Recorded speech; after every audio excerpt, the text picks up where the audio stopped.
Bueno, compañeros, tenemos el gusto de tener acá con nosotros a nuestro compañero Alexis Capobianco, que se va a referir a algunos temas del libro que hemos editado, que está acá a disposición, que es una recopilación de trabajos de Arizmendi y, por supuesto, en Arizmendi el tema del leninismo es central y Alexis va a tomar el tema del leninismo en América Latina. Los invitamos a participar después, cuando él lo disponga, haciendo preguntas o lo que sea. Y bueno, le agradecemos muchísimo a Alexis el acompañarnos hoy y el brindarnos su pensamiento y su estudio. Muchas gracias y también a todos los presentes. Bueno, gracias a Marisa, gracias a la Fundación por invitarme, por publicar este libro, bueno, y a todos los compañeros presentes. El texto que yo tomé es El leninismo y América Latina. Es un texto de 1982, de 1981. Se publicó en 1982 en la revista Estudios y fue una conferencia que Arizmendi realizó en México, en el Centro de Estudios Filosóficos, Políticos y Sociales Vicente Lombardo Toledano. Bueno, en este artículo es uno de los tantos donde Arizmendi defiende el legado de Lenin. Ya sabemos cuál era su definición, ¿no? Clara, muy precisa. Y creo que, bueno, es importante este artículo porque creo que hoy es fundamental retomar a Lenin. Retomar a Lenin y tratar de retomar a Lenin más allá de, las diferentes deformaciones de las que fue objeto Lenin. Creo que Arizmendi fue uno de los grandes leninistas de América Latina del siglo XX, probablemente uno de los grandes leninistas del mundo. Yo creo que junto a otros pensadores como Gramsci, como Lukács, que acá, no es muy conocido. No es muy conocido, entre otras cosas, porque, Lukács, si bien siempre perteneció al Partido Comunista, tuvo, una relación polémica con la línea más bien oficial. Y si bien, Arizmendi lo cita, por ejemplo, al comienzo de Lenin, la Revolución en América Latina, fue un autor que creo que ha quedado un poco en la sombra. También porque, sus obras, muchas de ellas fueron recientemente, o relativamente recientemente, traducidas del alemán al español. Pero creo que es, otro gran leninista. Como en América Latina, tenemos a Arizmendi, creo que otra figura también muy relevante es, Mariátegui, más los aportes de otros grandes revolucionarios, como, fueron Fidel, el Che, Ho Chi Minh en Asia, y el artículo comienza con ese problema. ¿Debemos hablar de leninismo en América Latina o leninismo latinoamericano? Claro, si uno lo lee así al comienzo puede pensar, esto es una cuestión meramente verbal, pero no lo es. No lo era para Arizmendi. Para Arizmendi, hablar de leninismo latinoamericano implicaba introducir cierto relativismo. Cierto relativismo filosófico que, para Arizmendi, como leninista que era, no era una cuestión menor. El relativismo es una filosofía, una concepción filosófica, nociológica, que tiene también, sus presupuestos ontológicos, que, Lenin criticó con dureza, como a otras corrientes subjetivistas, en materialismo y empiriocriticismo, y es una corriente, propia para Lenin, el leninismo, y para Marx, de la ideología burguesa. El relativismo, tiene una larga historia, a veces se lo presenta como teoría nueva. En realidad el relativismo ya fue expresado por Protágoras allá por el 500 a.C., por el siglo V a.C., así que, tan nueva no es. Pero sin duda que con el desarrollo de la modernidad y particularmente en las sociedades contemporáneas capitalistas, es una filosofía que yo diría que tiende a transformarse, si no en hegemónica, sí en una de las principales corrientes filosóficas del pensamiento dominante. Y bueno, Arismendi critica en realidad un relativismo que es muy morigerado para lo que podemos ver desde hoy, desde el presente. Hoy el relativismo que predomina y que ha calado en gran medida en sectores de la izquierda progresista es mucho más radical. Habla abiertamente, bueno, de que la realidad es una construcción social, de que no existe la verdad objetiva, que, bueno, la verdad o el saber son un subproducto del poder. Tenemos un relativismo mucho más radical, que claro, Lenin criticó con dureza, porque si todo es relativo, decía Lenin, bueno, es tan relativa la teoría de que el capitalismo se basa en la explotación del trabajo asalariado y en la extracción de plusvalía, como, bueno, la teoría que dice, no, el capitalismo le paga al trabajador su trabajo y no es un régimen basado en la explotación. A veces muchos intelectuales progresistas son defensores o expresan las tesis relativistas, pero bueno, después cuando llega el momento concreto de hablar sobre cuestiones como la dictadura, ahí el relativismo es dejado de lado. Porque claro, el relativismo, si es consecuente, implicaría decir que, bueno, es tan válida la teoría de los dos demonios como las teorías que dicen, bueno,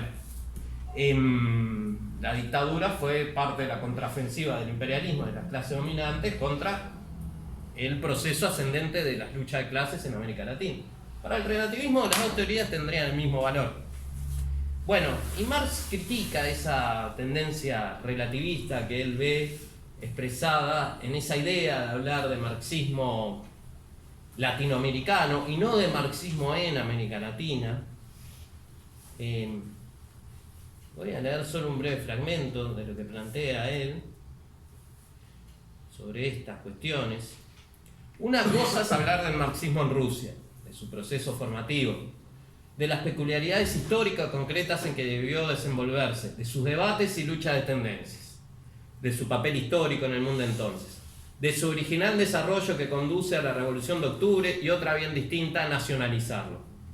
Como si no hubiera una realidad objetiva cognoscible y todos los análisis fueran válidos y científicos simultáneamente, y la generalización teórica fuera admisible apenas a nivel de una práctica limitada y nacional. O sea, fíjense, él detecta ahí una tendencia, bueno, relativista, una tendencia según la cual, bueno, determinadas categorías son válidas o son verdaderas dentro de determinados marcos específicos nacionales. Una teoría en la que él también visualiza una tendencia no internacionalista, sino nacionalista.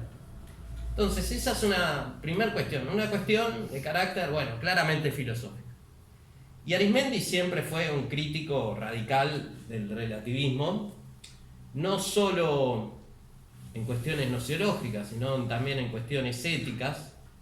A veces en el marxismo y por algunas afirmaciones de Marx tiende a predominar la idea de que, bueno, el marxismo, bueno, es ajeno a la ética, que el marxismo concibe a la ética y a los valores morales como, bueno, meras construcciones ideológicas. Es una tendencia, bueno, muy fuerte en el marxismo, que no era, bueno, el de Arismendi. Arismendi tiene otro posicionamiento, es muy claro. Acá voy a citar solo una parte de Lenin y la Revolución en América Latina, refiriéndose al plano de la ética, ¿no? Venía refiriéndose ahí al relativismo a nivel nociológico. Cosa parecida ocurre en el plano de la ética. No solo los neopositivistas y los pragmatistas, también el existencialista se refugia en el relativismo. La idea básicamente justa, que exige darle una explicación histórica a las nociones morales, se transforma para ellos en la negación de todo contenido humano común, en la moral de las distintas épocas. Caen en un amoralismo de subido tono intelectual y crítico, pero que desdeña en última instancia la validez de toda norma moral de conducta. Bueno, yo creo que es muy claro Arismendi, y esto lo planteo, bueno, ¿por qué? Porque creo que hoy es una cuestión de actualidad.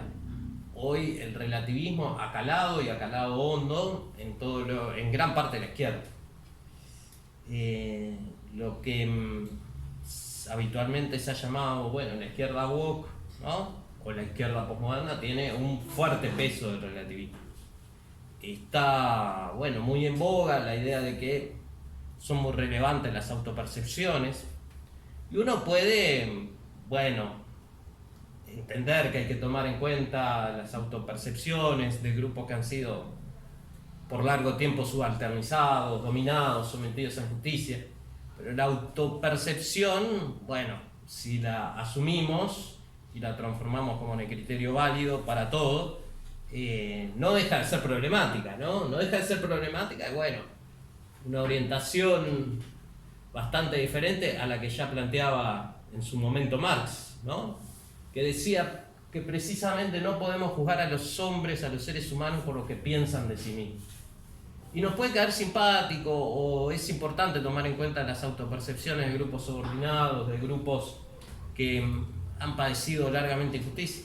Pero si aceptamos las autopercepciones y todas las autopercepciones como válidas, bueno, también tendríamos que aceptar como válidas las autopercepciones de los grupos dominantes, de los grupos étnicos que se creen superiores racialmente y que por eso tienen derecho a dominar a otros. O sea, el relativismo tiene esa cara también, que a veces, bueno, a sectores de la izquierda no le quedan muy claros, o que parecen no quedarle claros. Entonces, una primera cuestión, y que está en la línea del legado leninista, es esa, ¿no? La crítica al relativismo. A un relativismo, ya les digo, es bastante moderado si lo comparamos con el relativismo lingüístico actual, que dice que la realidad es una construcción lingüista. Unos filósofos lo plantean más o menos sin mucho disimulo, esas tesis. Es un relativismo, bueno, fuertemente subjetivista. Bueno, y Lenin, bueno, era para Arismendi no cualquier marxista, sino, bueno, alguien fundamental. Fue el marxista capaz de retomar a Marx desde los principios, desde las piedras angulares, pero retomarlo creativamente, no dogmáticamente. Porque, bueno, había cuestiones que habían cambiado. Marx había pensado en la revolución para los países de capitalismo desarrollado, y Marx no había conocido algunos fenómenos como el desarrollo del imperialismo, si bien lo pudo haber intuido hacia el final de su vida. Y Lenin, bueno, es precisamente quien desarrolla la teoría del imperialismo. Una teoría que hoy deberíamos tener en un lugar central, y una teoría que no es la teoría de cualquier imperialismo. Cuando Marx habla del imperialismo como fase superior del capitalismo, se está refiriendo a un imperialismo que es propio del capitalismo.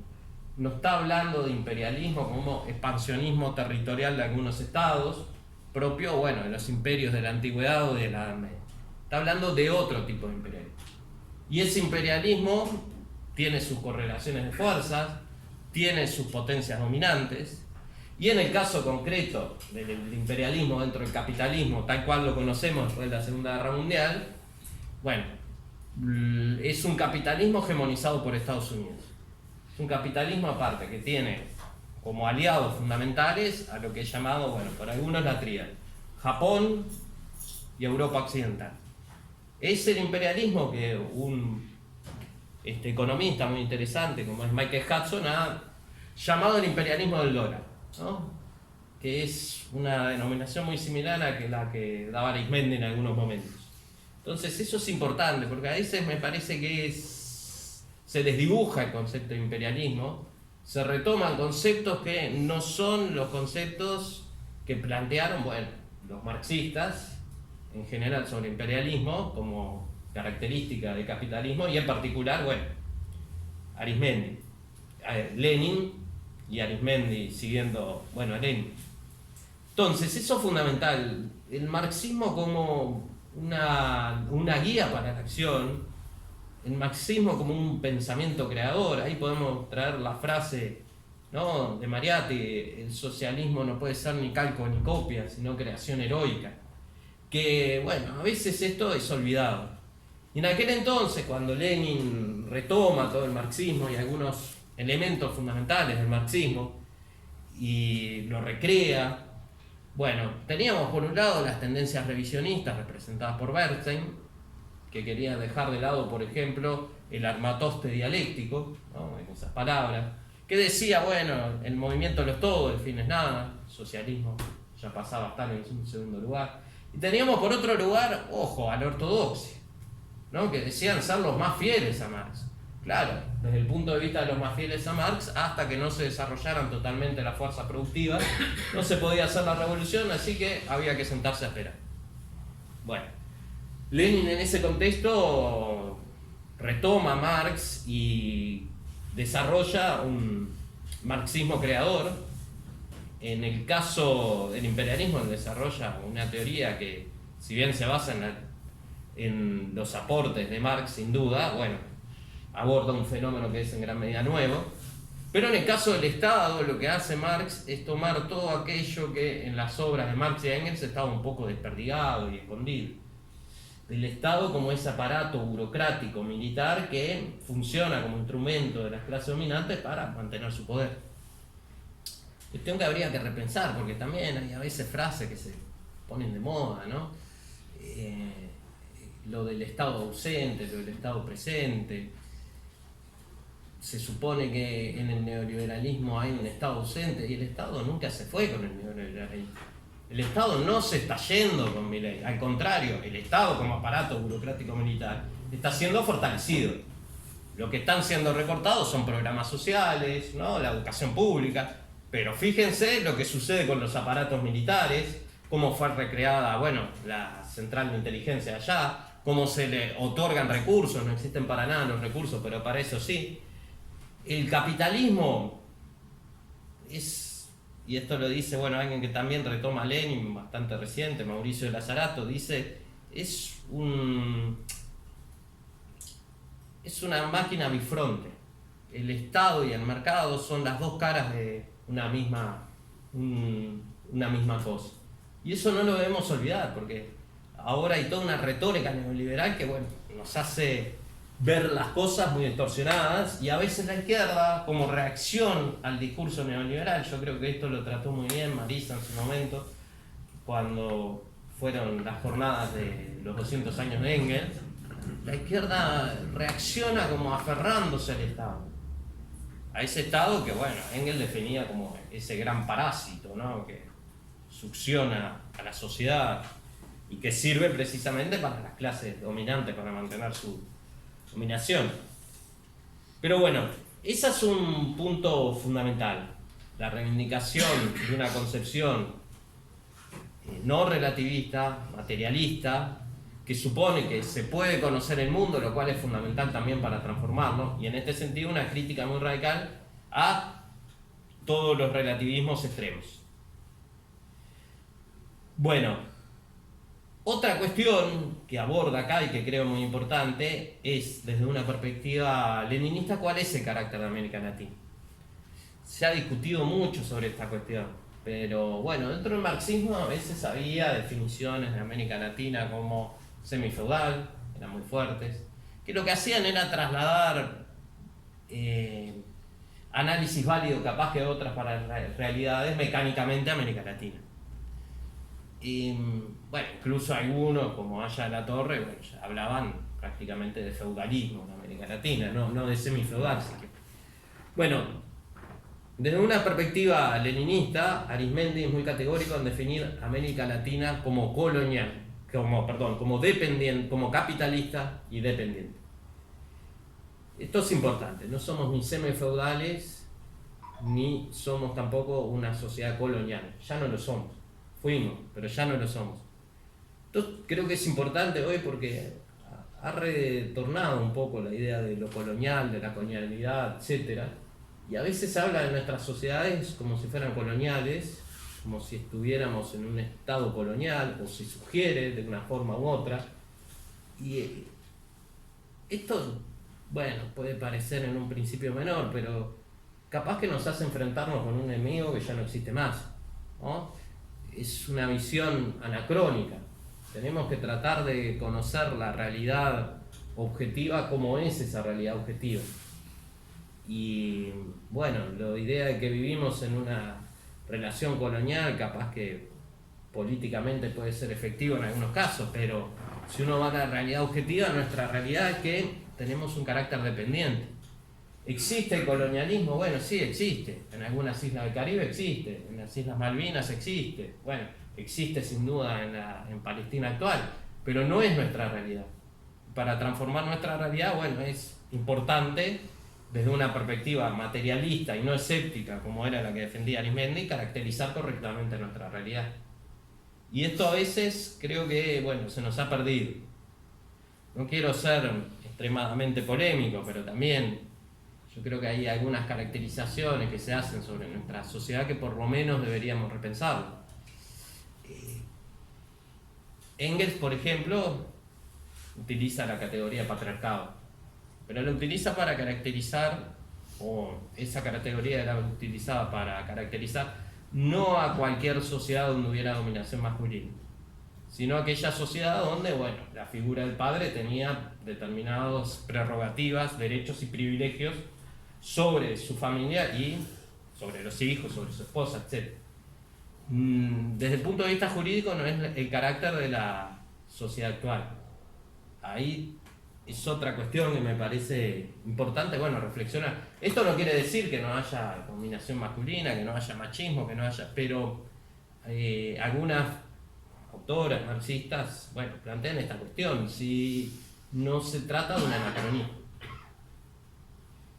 Bien, él trata el carácter ese, el carácter dependiente. Bueno, otra cuestión que aborda, ¿no?, desde una perspectiva leninista, es, bueno,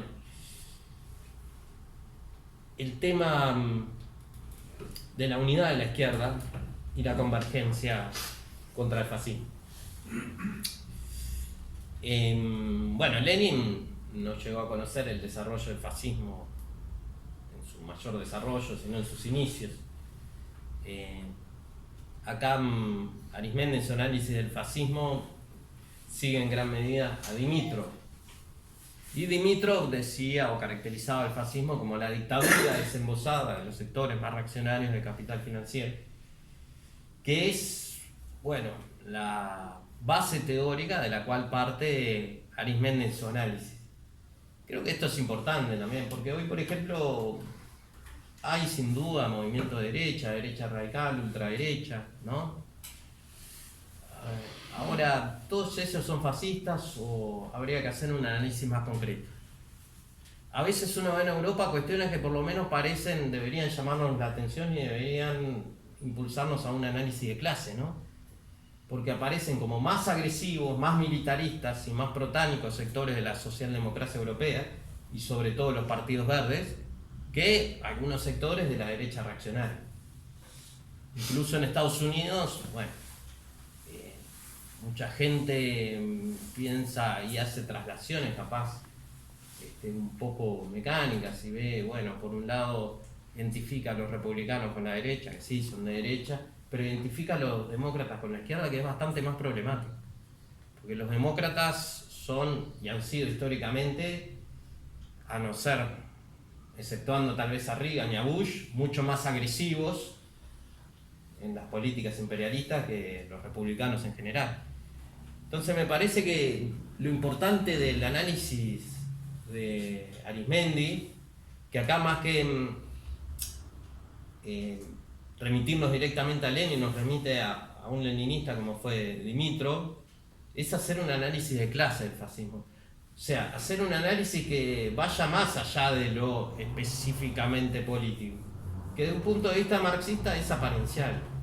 ¿Qué quiere decir esto? Bueno, hacer un análisis que profundice y vaya a las raíces sociales de los diferentes fenómenos políticos. Y en este sentido me parece también importante ver esto, ¿no? Esta diferenciación que él hacía de unidad y convergencia. O sea, las dos eran formas de alianza, pero eran formas de alianza diferentes. O sea, no todas las alianzas implicaban una unidad política que incluyeran al aliado, por ejemplo, en un frente, ¿no? No necesariamente. La unidad y convergencia, bueno, fueron diferentes niveles de alianza. Niveles de alianza más estrechos y niveles de alianza, bueno, más amplios y largos. Y eso es, bueno, me parece interesante para pensar la realidad actual y también, bueno, para pensar, no sé, a veces uno ve, sobre todo en algunos otros países, bueno, alianzas que son tan amplias que bueno, incluyen sectores muy diversos, sectores tan diversos que por ejemplo, bueno, pueden ser algunos sectores muy críticos de izquierda radical y algunos sectores que, bueno, no están muy alejados de una línea pro-TAN, pro-imperialista. Me parece importante, bueno, retomar eso, esa necesidad de la amplitud de las alianzas, pero a su vez esa cuestión que planteaba Arismendi, bueno, está por un lado la unidad de la izquierda es lo fundamental, con los sectores democráticos y antifascistas y antiimperialistas, en aquel momento estaba Reagan en ascenso, bueno, convergencia. Y bueno, pensar, me parece eso para pensar el hoy, ¿no? Como otra cuestión fundamental.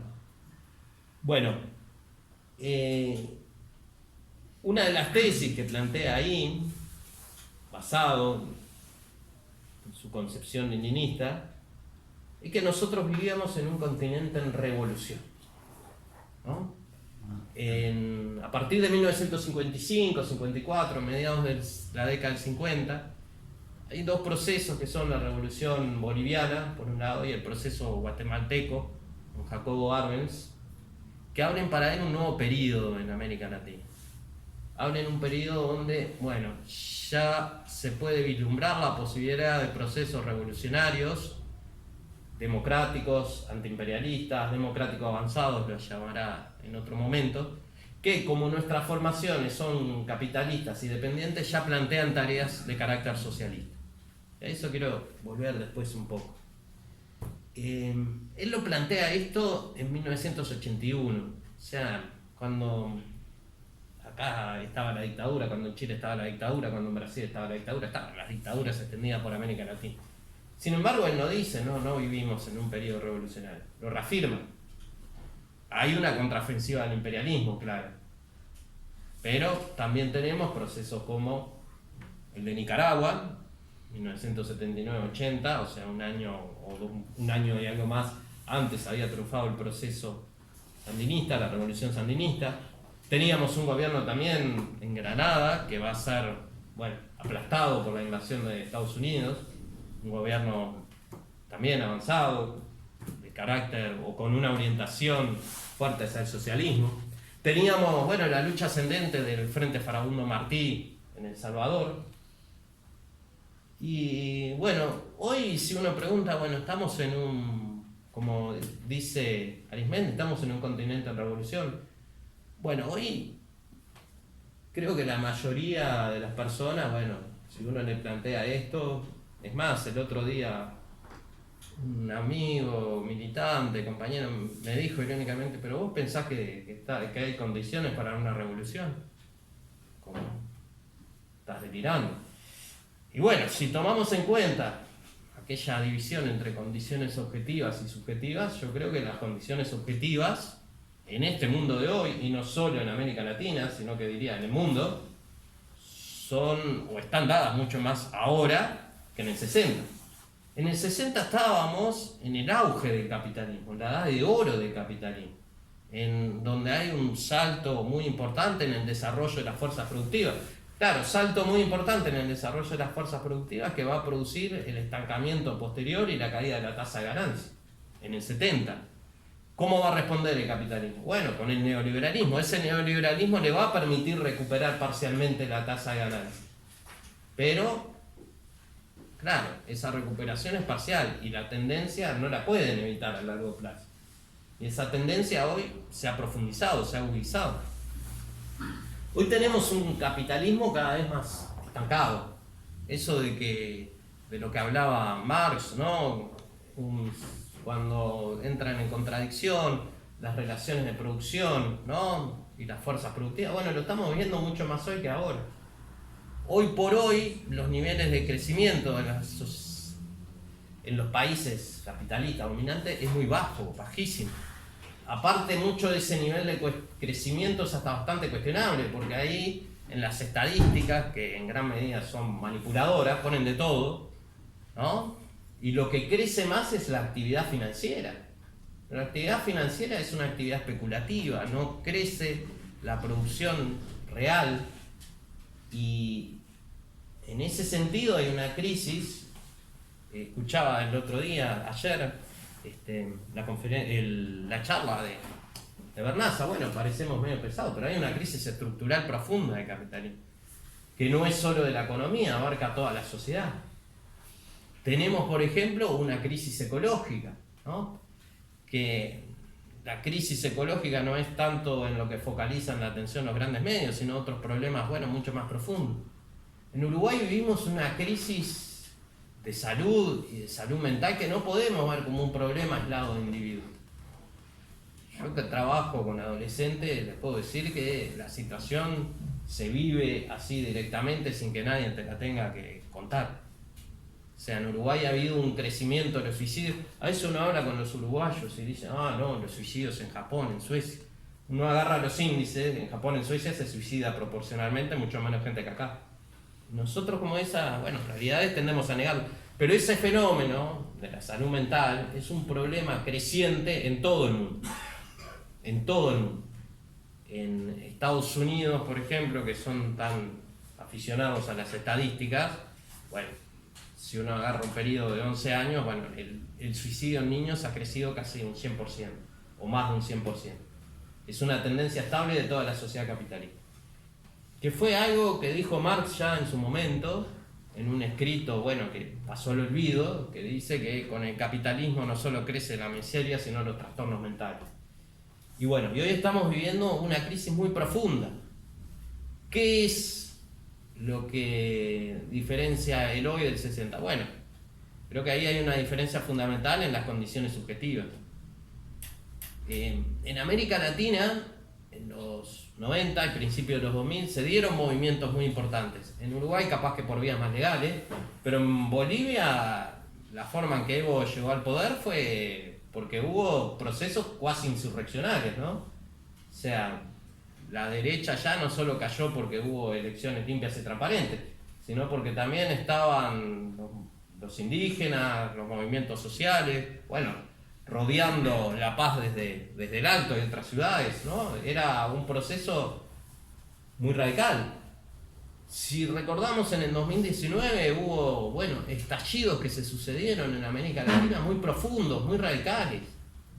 O sea, algo que en otro momento sería leído como una situación revolucionaria. Fue primero en Ecuador, después en Chile, después en Colombia. Procesos que se mantuvieron en el tiempo durante mucho tiempo, que en gran medida todos esos gobiernos, el de Chile, el de Colombia, el de Ecuador, deben haber visto la pandemia como una bendición, porque eso sirvió también, las medidas tomadas por la pandemia, para cortar esos procesos.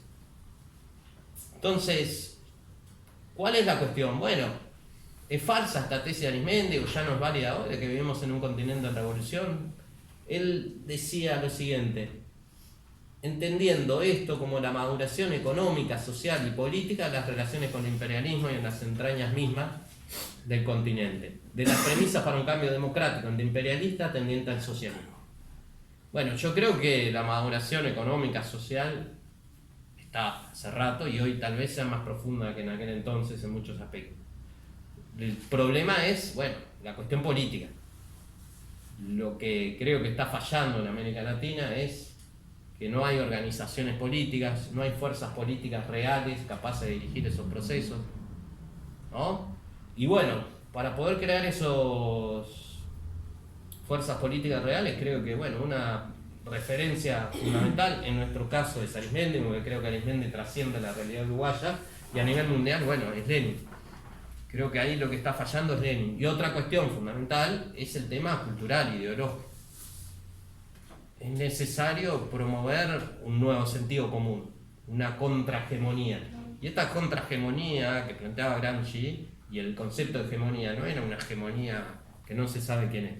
Cuando estaba hablando de hegemonía, contrahegemonía, estaba hablando desde una perspectiva marxista y leninista. O sea, la hegemonía era hegemonía de una clase o de otra, Y la hegemonía estaba directamente relacionada con la disputa por el poder, y por el poder político, ¿no? Y el poder político implicaba, bueno, desde una perspectiva leninista, la destrucción de una maquinaria burocrático estatal y, bueno, la construcción de un nuevo poder. Pero esa construcción de un nuevo poder tenía como tarea fundamental también toda una construcción cultural, ideológica. Y creo que en eso, en Uruguay, más allá de esfuerzos muy importantes que hace la Fundación, que hacen otras organizaciones, creo que es un tema en que estamos muy debilitados. Es más, yo creo que estamos debilitados en relación con nuestros vecinos, y diría que estamos debilitados sobre todo en relación con nuestra historia. Uruguay fue durante un tiempo uno de los principales editores de obras marxistas en América Latina. Porque bueno, en América Latina estaban prohibidos los partidos comunistas, no se podía editar, acá se editaba. En Uruguay, bueno, desde el 55, cuando Arismendi, bueno, cuando se produce el giro estratégico, como diría Leitner, se desarrolla toda una política de contrahegemonía cultural muy fuerte, que va a arraigar y va a ser muy profunda. Yo no digo que eso haya desaparecido totalmente, pero sin duda se ha ido debilitando en el último tiempo. Ya no tenemos esa contrahegemonía o esa base contrahegemónica que teníamos en algún otro momento. Si uno va a otros países de América Latina o universidades de otros lados, hay un marxismo cada vez más fuerte. Se está publicando, hay grupos de estudio, hay cursos. Acá en Uruguay eso casi ni se ve. O sea, no digo que no haya algo, pero lo que hay es muy, pero muy incipiente. Entonces me parece que esa es una cuestión fundamental que se relaciona con esto que plantea Arismendi. Estamos en un continente en revolución y bueno, las condiciones objetivas, o lo que se llamaba, yo creo que están ahí. Lo que está fallando son las condiciones subjetivas. Y esto tiene que ver, bueno, con la caída del socialismo real, sin duda que produjo un impacto subjetivo muy grande, del cual todavía no nos recuperamos. ¿Por qué? Bueno, porque a nosotros nos puede parecer muchísimo, ¿no? Fueron como ya 33 años. Bueno, desde un punto de vista histórico, sabemos que es muy poco, 33 años. Entonces, esta es otra cuestión. Yo creo que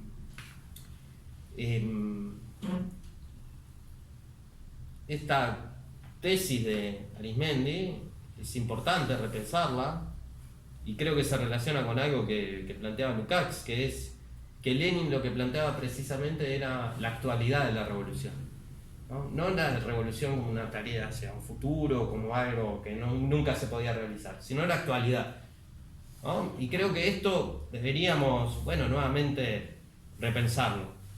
¿Cómo hacer para que, bueno, esas condiciones objetivas y subjetivas, bueno, puedan irse acompasando?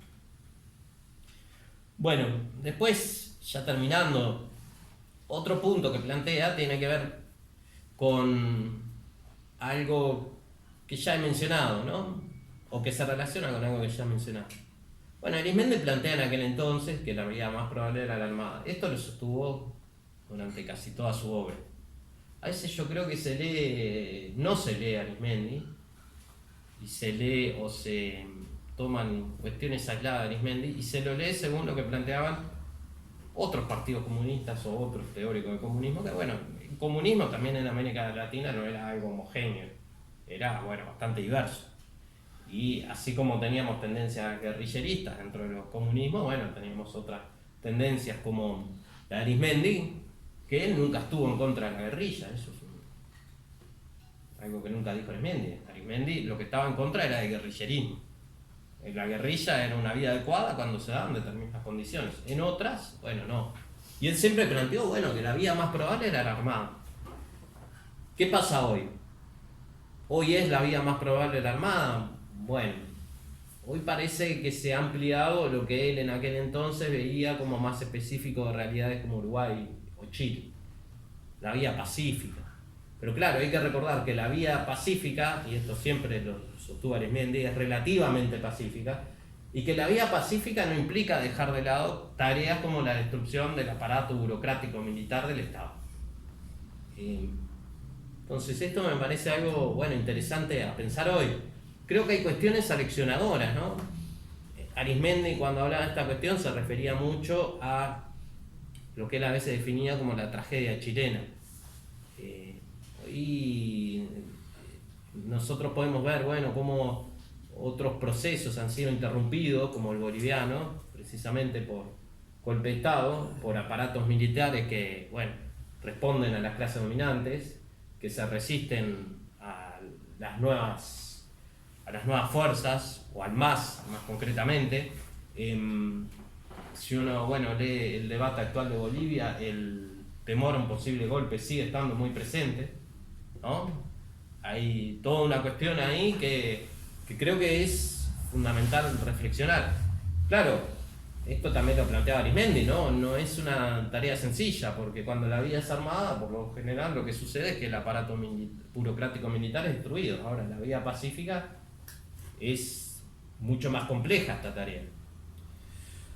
Bueno, y por último, Marx ahí nos habla un poco de la necesidad de una alianza amplia contra el imperialismo. Nos habla de los documentos de Santa Fe. Estaría bueno capaz que hacer un ejercicio que es tomar los documentos Santa Fe 1 y Santa Fe 2 y ver cómo esas estrategias en gran medida se han cumplido, por lo menos parcialmente. Que ahora existe también una tendencia en la izquierda, ¿no? Por un lado están las teorías conspiranoicas y muchos muy delirantes de la derecha, pero por el otro lado también existen visiones ingenuas que niegan la conspiración. Y bueno, en la historia siempre han existido, ¿no?, fuerzas que no actúan abiertamente. Y en el caso de Estados Unidos, bueno, sospechar que Estados Unidos está detrás de un golpe o que está detrás de un atentado o algo, no es una teoría conspiranoica, es producto de, bueno, si uno se basa en la experiencia, bueno, lo que hace Estados Unidos es estar en general detrás de los golpes, detrás de los atentados, detrás de las actividades terroristas. Uno lo dice y te dice, no seas conspiranoico, ¿no? A mí me dijeron cuando decía, no, los yanquis están detrás del Estado Islámico, ¿no? Apoyo. Bueno, después salió Hillary Clinton diciendo, nos equivocamos de aliados, empezamos a apoyar el Estado Islámico, pero era obvio que lo apoyaba. O sea, y esto me parece importante, ¿no? Porque creo que se ha perdido conciencia antiimperialista. Se ha perdido fuertemente, ¿no? Hoy las fuerzas progresistas, bueno, no sé. En el caso de Venezuela, yo creo que muchos han actuado de una forma que hace algunos años sería inconcebible, ¿no? Yo no digo que no pueda haber críticas, bueno, a Venezuela, pero una cosa es eso, y otra cosa es terminar apoyando o alineándose con Corina Machado y todo lo peor de la ultraderecha. Allá no sé si vieron, pero claro, causaba mucha tristeza ver a Camila Vallejo diciendo lo que dijo, ¿no? Y bueno, y a Pío Borón, que le respondió con una dureza, bueno, bastante extrema. Pero ese tema parece que se ha perdido también, una conciencia antiimperialista que en otro momento tal vez estaba, bueno, más desarrollada. Y ahí, bueno, Arismendi plantea la necesidad de, bueno, alianzas amplias, ¿no? Alianzas amplias contra el imperialismo. Pero bueno, creo que hoy, aparte de alianzas amplias, necesitaríamos también regenerar una conciencia antiimperialista, una conciencia antiimperialista fuerte. Y que, bueno, desde una concepción leninista, como era la de Arismendi, bueno, el imperialismo es una característica no accidental del capitalismo actual, sino esencial. Entonces, nuestra lucha es anticapitalista, pero es una lucha anticapitalista que también es profundamente antiimperialista. Y ya planteándose esas tareas antiimperialistas, nos planteamos problemas o cuestiones que, si bien no son el socialismo, bueno, ya apuntan en ese sentido. Aunque yo creo que acá tendríamos que repensar también.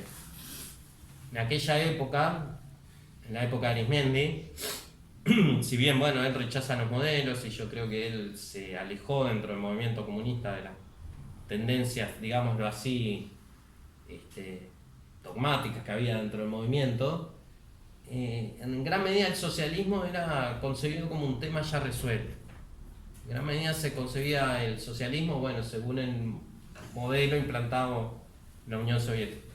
Y capaz que eso es algo que tenemos que repensar, ¿qué es el socialismo? Porque eso que planteaban la fuerza izquierda acá, o el mismo programa del Frente Amplio, ¿no? Reforma agraria, control de comercio exterior, ¿no? Bueno, todas esas transformaciones que hoy decíamos, bueno, esto no es socialismo, sino, bueno, una etapa de liberación nacional.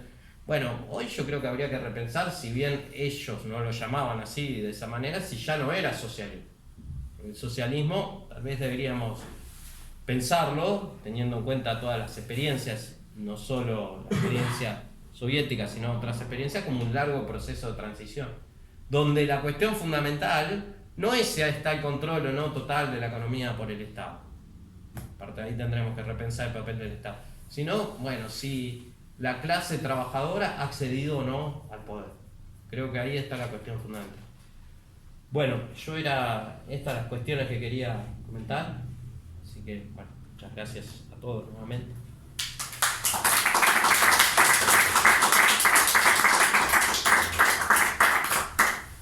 Bueno, si Alexis admite preguntas o Sí. participación, comentarios, está abierto. Sí. Y yo estoy a hacer una... Sí, Pero vos hablaste de vía pacífica. sí. Pero Arismendi diferenciaba vía democrática de vía pacífica. Y yo creo que eso es una cosa que también tenemos que pensar. Sí, acá en este texto en particular habla de vía pacífica. Claro. Por eso me referí, bueno, No, está bien. a vía pacífica. Pero sí, hay que diferenciar. Y bueno, pero también creo que, bueno, hay que repensarlo, ¿no? Creo que hoy es una cuestión que tal vez eso, la vía pacífica y democrática en nuestro caso, está más extendida, pero ¿cómo la entendemos a su vez? ¿No? ¿Es solo una serie de cambios acumulativos que poco a poco van, o implica también cambios cualitativos? ¿Implica o no implica plantearse la cuestión del poder? Para Arismendi sí, claro. Arismendi no decía tampoco cómo se resolvía, porque eso no lo podés decir a priori, ¿no? Producto, bueno, de la experiencia histórica y de las situaciones concretas.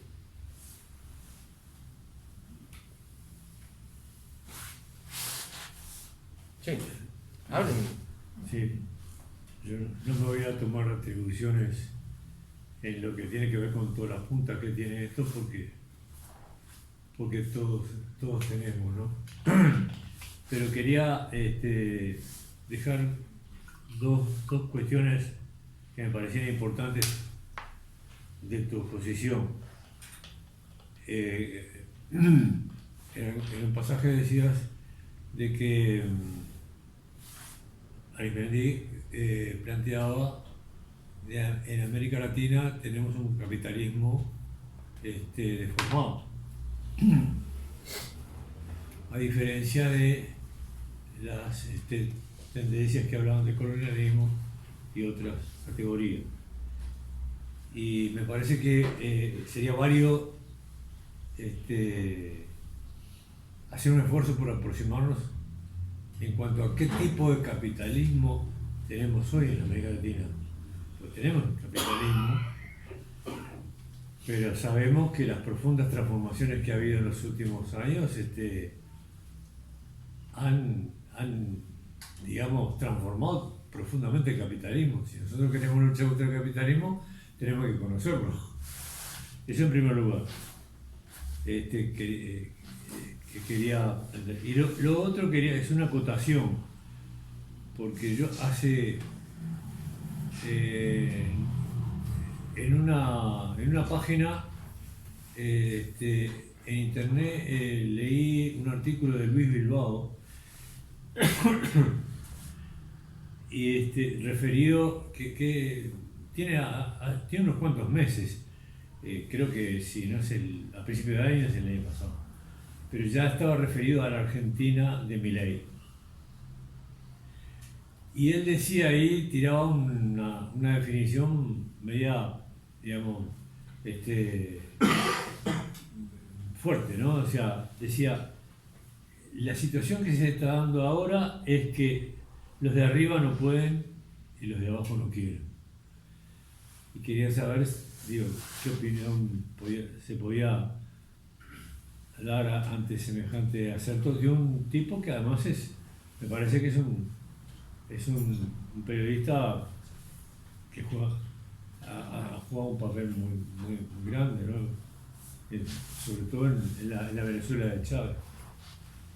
Sí, a eso último no sé, no tengo una respuesta, ¿no? Te puedo decir lo que me parece. Probablemente, bueno, haya un estallido tarde o temprano en Argentina. El tema ahora, ¿quién conduce ese estallido? No lo sé. No parece haber, por lo menos por ahora, una fuerza izquierda, bueno, capaz de dirigir todo. En principio me parecería que, bueno, es más probable que se repita la historia anterior. Y después con lo otro me parece que hay cuestiones muy ricas de Arismendi que a veces descuidamos. Él diferenciaba en la gran burguesía, dos grandes burguesías. La gran burguesía vendida, la más reaccionaria, la más cercana al imperialismo, y la gran burguesía conciliadora. Y después, bueno, planteaba la burguesía nacional, si bien acá siempre fue muy débil, y una pequeña burguesía. Yo creo que esos dos sectores de la burguesía, bueno, el otro día escuchaba a un sociólogo brasileño que, bueno, fue durante mucho del Partido Comunista Brasilero, Giovanni Alves, y que estuvo acá en el 87 y estuvo con el Partido Comunista en aquel entonces.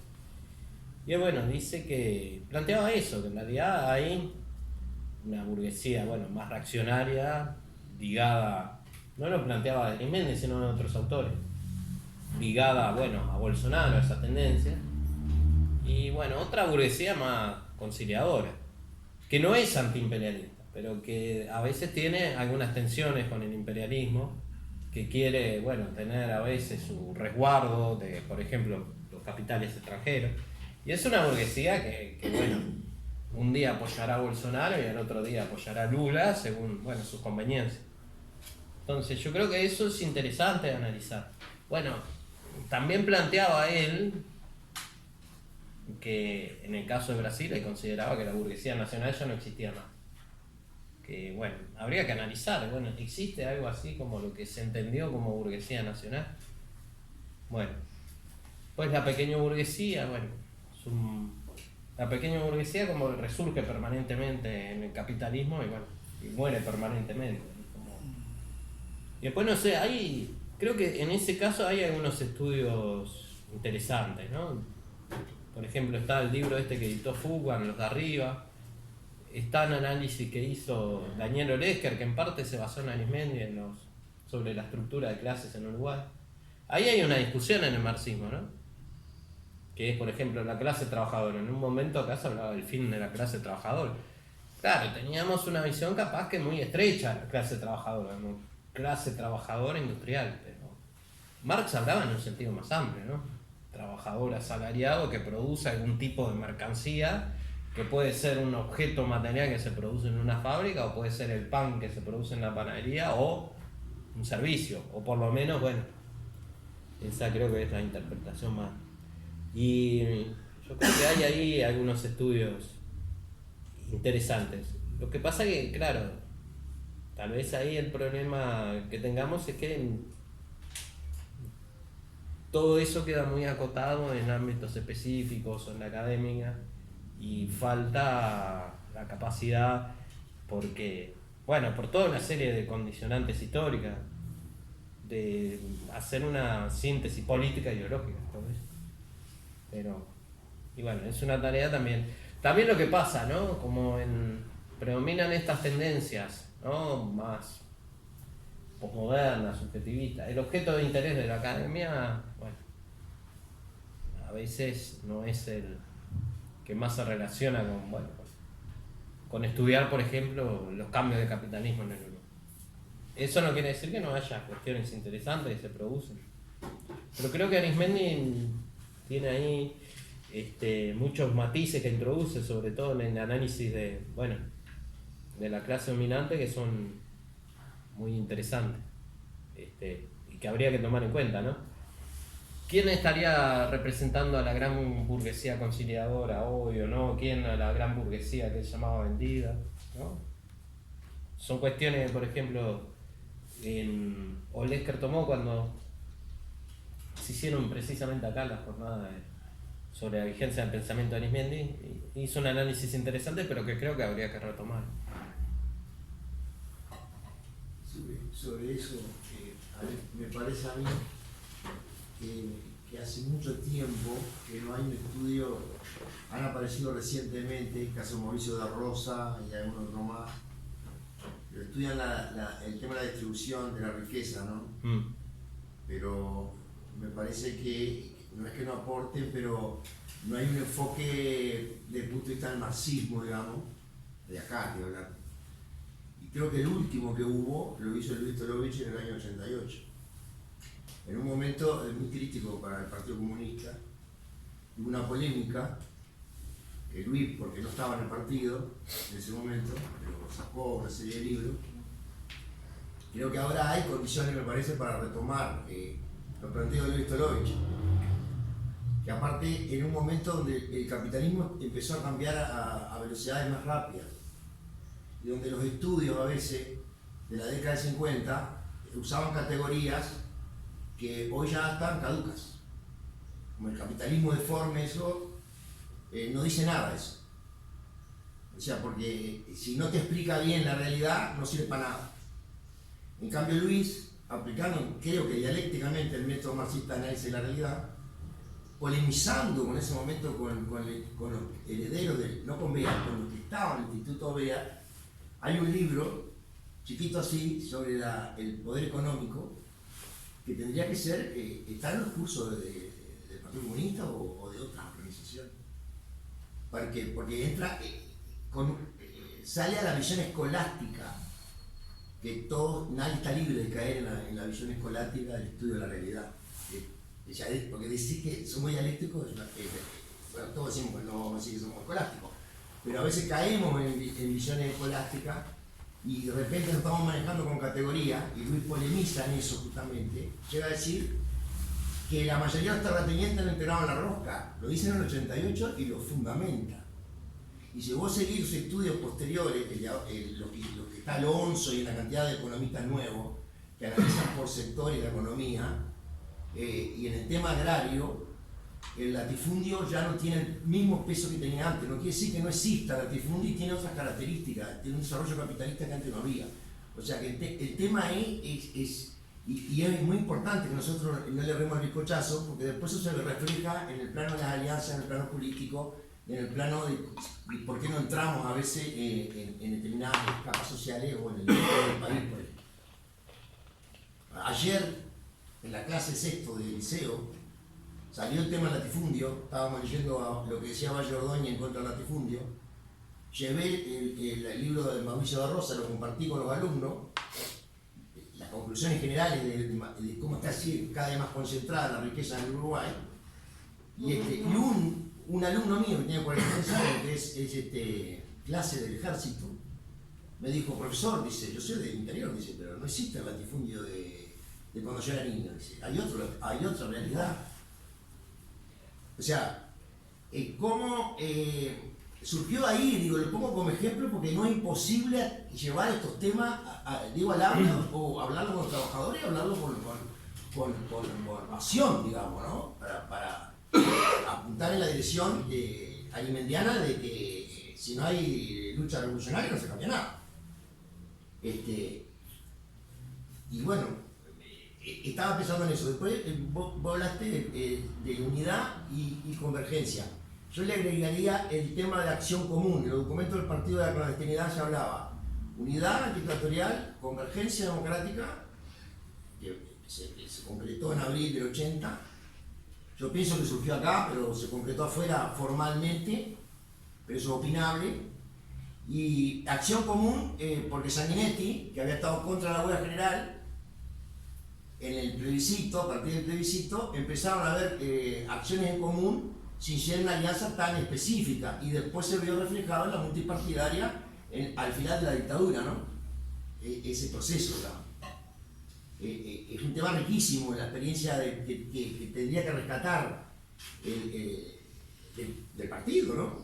Del propio Arismendi y de los compañeros que estuvieron acá, y de los documentos, de las cartas del partido, de los documentos de la revista Estudio, etcétera, etcétera. Es un material extraordinario porque ahí el partido fue el partido que resistió, que más resistió a la dictadura. No fue el único, pero fue el que pagó con más presos, con más desaparecidos acá dentro del país, con más muertos, con más destituidos, con más exiliados, con más todo. O sea, el Partido Comunista, hasta Gerardo Caetano lo acepta, ¿no?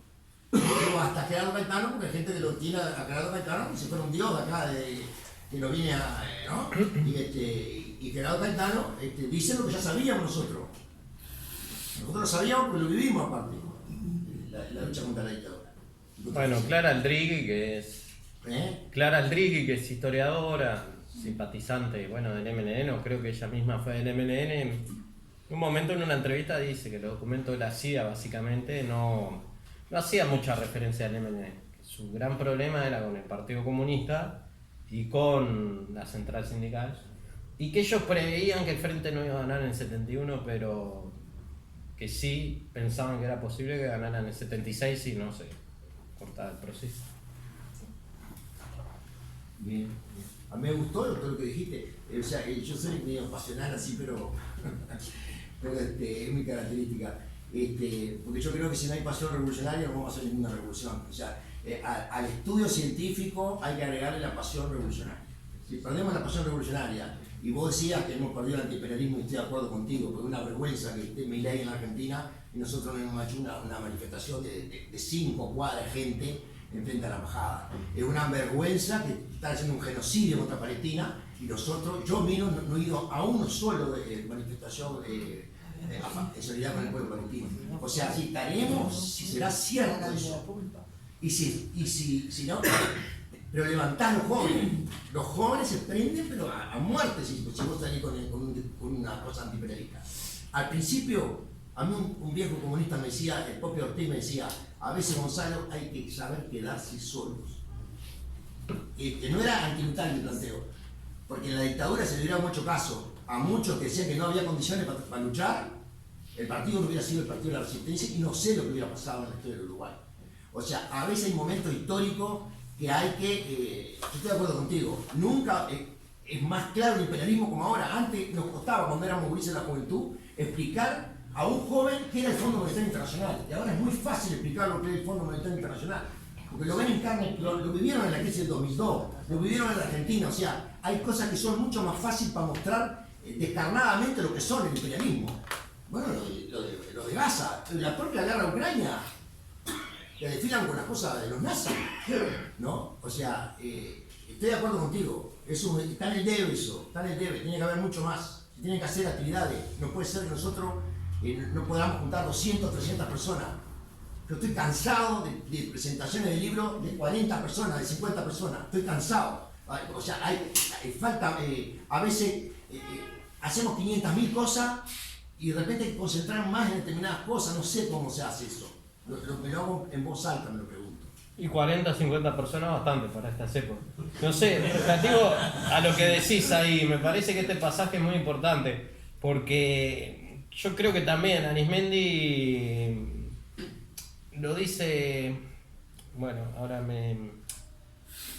el dirigente histórico del MRO, que Arismendi era que Arismendi era un diputado que sentía una indignación profunda por la situación de los trabajadores.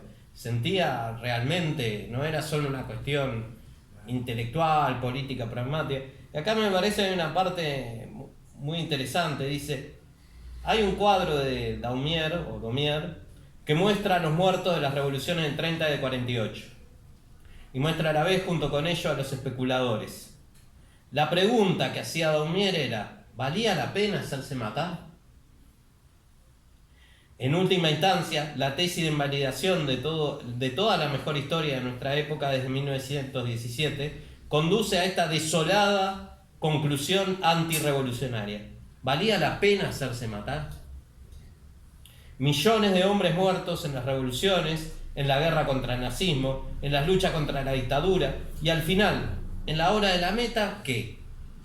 Es decir, este planteamiento es profundamente erosivo, desde el punto de vista del movimiento revolucionario mismo, desde el punto de vista del proletariado, desde el punto de vista de las transformaciones sociales. O sea, Arismendi evidentemente rechaza eso, y lo rechaza muy visceralmente. Pero ahora, yo siento que tal vez gran parte de la izquierda piensa más parecido a Daumier que a Arismendi hoy. Bueno, pero ¿No? Daumier estuvo en la comuna. ¿Algún otro compañero? No, yo, a ver, algo que siempre me queda un poco. Ahí hoy Alessi hablaba un poco de la etapa revolucionaria y que las condiciones objetivas realmente seguían estando.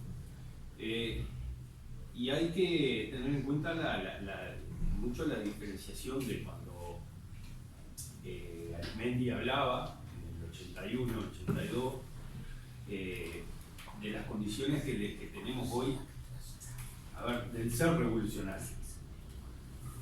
A ver si me puedo explicar. Hoy tenés 45 años más de propaganda imperialista, con otras características, aparte muy superiores a las que había en aquella época. Eso ha calado muy profundamente en la gente. Incluso, a ver, por decir algo, procesos, no, ni siquiera te hablo de lo que es Argentina, Brasil y Uruguay, procesos que fueron, entiendo yo, en mi valoración, más profundos, como el de Bolivia, Venezuela y Ecuador, que ellos sí tuvieron otras características porque se dieron de alguna manera de frente contra el poder. Vos le preguntás o agarrás a la gente y le traes una forma de una sociedad poco capitalista, y yo quiero ver cuántos vos en realidad están dispuestos, porque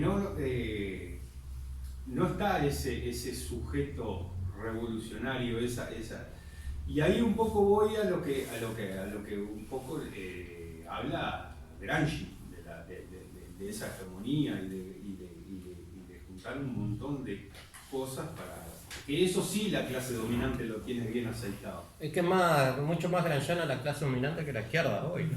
La izquierda de hoy habla de Gramsci, pero no... Pero por eso yo, a ver, también aparte de esto, creo que tenemos que traer mucho más a Gramsci de lo que lo hacemos, un gran olvidado, y que yo no tengo un gran estudio de él, porque yo soy un pisapedales y nada más trato de hacer lo que puedo y de formarme en lo que puedo y pensar dentro de lo que puedo también.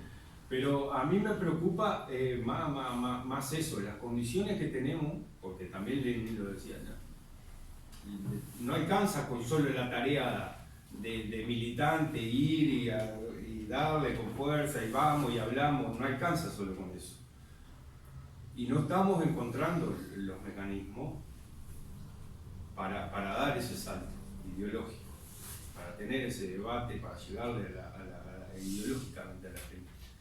Que en su momento, cuando hablaba ahí, Arismendi era otro contexto. Me parece que hoy es más crítico todavía, muchísimo más crítico. Yo creo que lo que pasa es lo que planteas vos, han refinado mucho los mecanismos de manipulación ideológica, emocional, ¿no? Eso se ve, bombardean y te hacen creer algo, ¿no? Porque tienen el poder de hacerlo.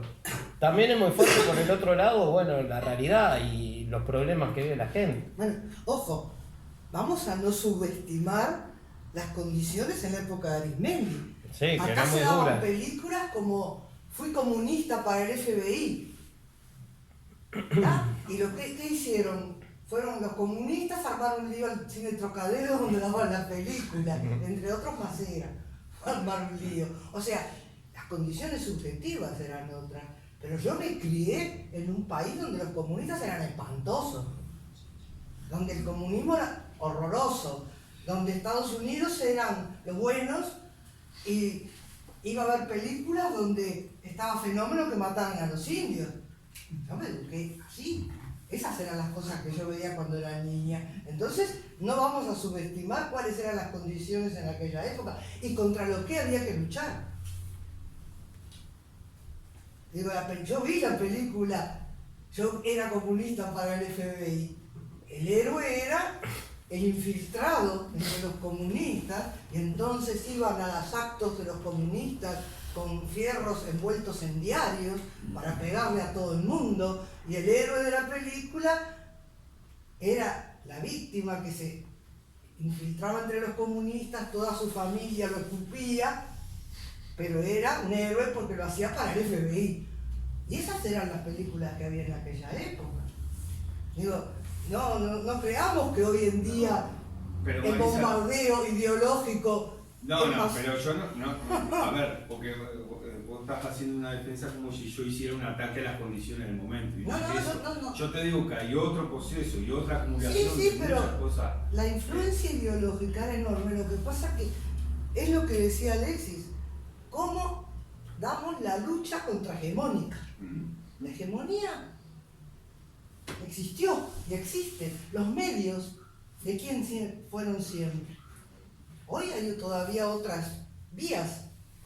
Podés usar el streaming, podés tener un Facebook, Antes eran los diarios, los cines, la televisión, la radio.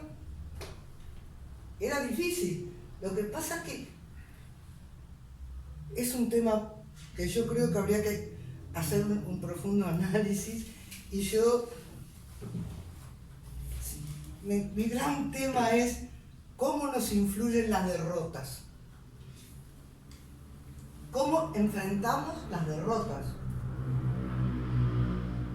Yo durante mi exilio leía asiduamente las enseñanzas de la insurrección de Moscú, donde Lenin analiza la derrota de la revolución de 1905. Y nos dice, ahora ya es imposible. Vamos a aprender de la derrota para el siguiente paso. Y eso no lo hacemos nosotros. Nos derrotaron y bueno, y vivimos la derrota del socialismo real como la crisis absoluta. Digo, como que nos pegaron a nosotros. Aceptamos que todos estaban equivocados, que todo era espantoso. Y había cosas espantosas. Pero no asumimos, porque Fidel Castro fue derrotado en el Moncada y después volvió. Entonces, esa capacidad de reiniciar un movimiento revolucionario, de volver a luchar a pesar de la derrota, bueno, eso es lo que yo creo que hay que superar.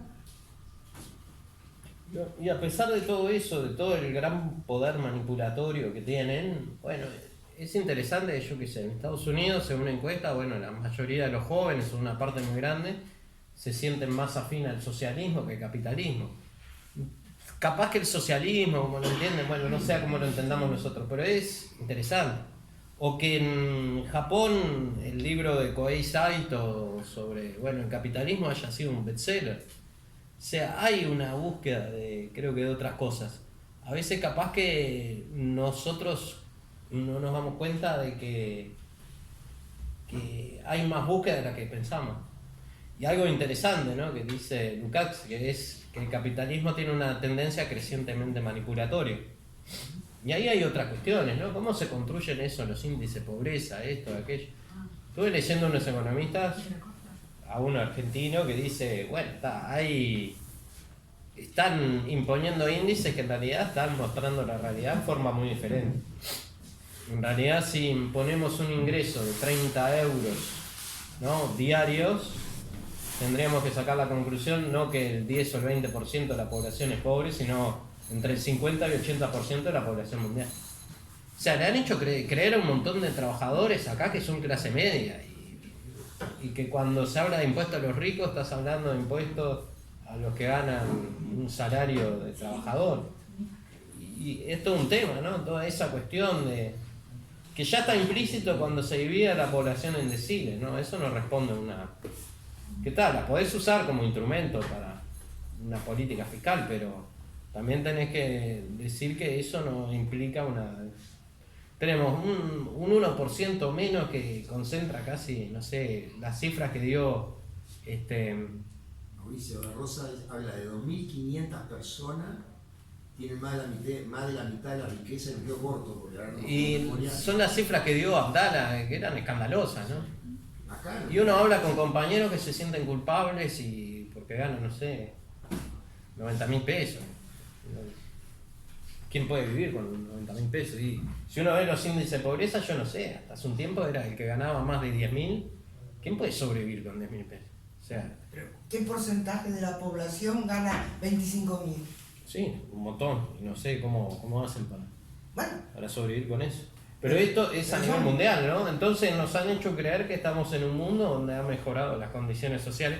En realidad, si nos ponemos a pensar, antes un trabajador solo en una casa que recibía un salario porque la mujer trabajaba por lo general en el hogar o muchas, podía sustentar una casa, tener varios hijos. Hoy, ¿cuántos pueden tener? Yo qué sé, 3, 4 hijos o 5 como tuvo mi abuelo.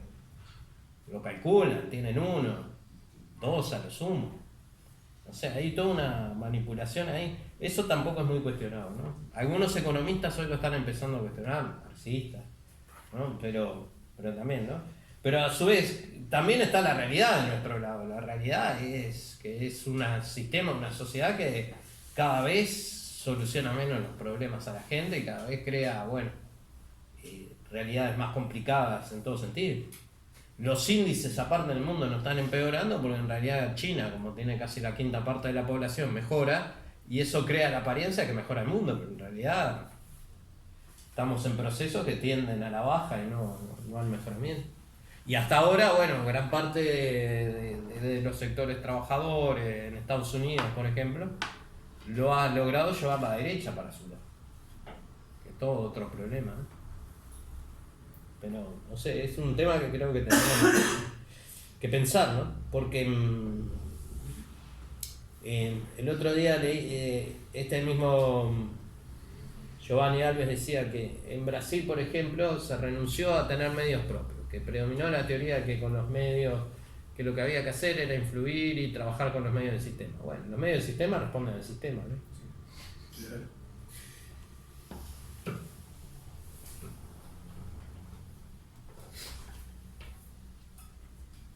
bueno, compañeros, si nadie más participa, les agradezco la compañía, la presencia y bueno, los invito para la próxima porque el plan de la Fundación es seguir haciendo talleres sobre los trabajos de Arismendi en ese libro, que también invito a leer. Es decir, que es un libro eminentemente teórico, con una